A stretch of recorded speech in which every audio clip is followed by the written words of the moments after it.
প্রথমে যখন এই ঝামেলাগুলো শুরু হয় তখন আসলে সবার যে মানে মানসিক অবস্থা ছিল আসলে স্বাভাবিক ছিল না।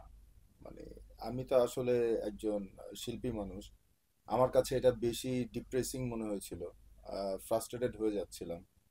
আসলে হচ্ছে যাই হয়েছে আমার কাছে মনে হচ্ছে এটা হওয়া উচিত ছিল না। তো যাই হোক, এই পরিস্থিতির মাঝখানে হুট করে একটা কাজে আহ, ইন্ডিয়ায় চলে যেতে হয়।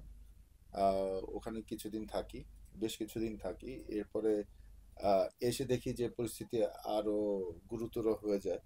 যে খাঁচায় পাখি যেমন বন্দি থাকে না, আমাকে আমাকে মানে যদি বলা হয়, নিজেকে পাখির মতো লাগছিল যে যে পাখিটা খাঁচার মধ্যে বন্দি। দম নিতে পারছিলাম না।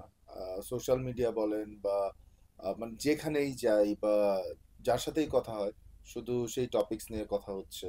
আমি শিল্পী মানুষ, আমার মানে শিল্পাঙ্গনের কোনো কথাই হয় না। মানে কাজ নিয়ে কথা হচ্ছে না।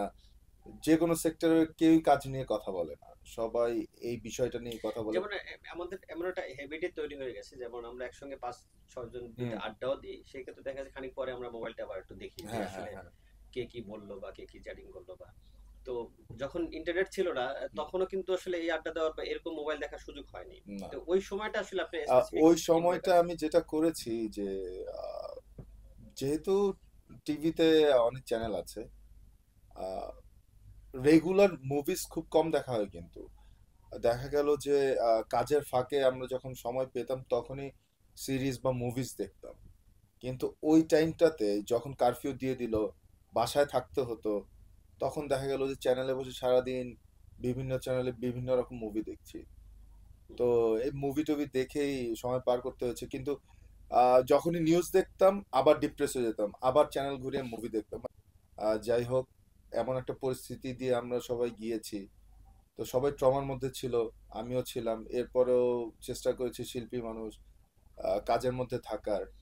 আহ, এর মাঝখানেও দেখা গেল যে টুকটাক দু একটা কাজ হয়েছে।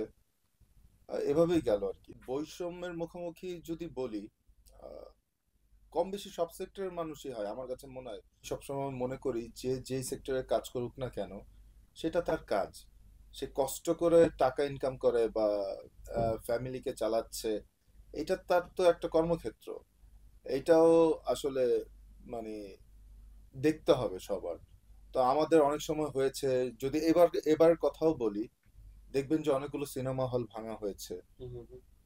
তারপরে হচ্ছে গিয়ে অনেক চ্যানেলের উপর হামলা হয়েছে, অফিস মানে ভাঙচুর হয়েছে। তো এগুলো আসলে আমাদের শিল্পীদের, কাম্য না আর কি। হ্যাঁ, আসলে কাম্য নয়। আমরা আসলে স্বাধীন, আমরা শিল্পীরা স্বাধীন থাকি।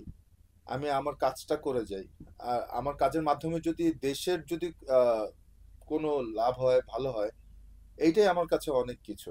মানে আমি যদি আমার কাজের মাধ্যমে যদি কেউ কিছু শিখতে পারে, সেটাও আমার কাছে অনেক বড় না, কিছু। আমি যেটা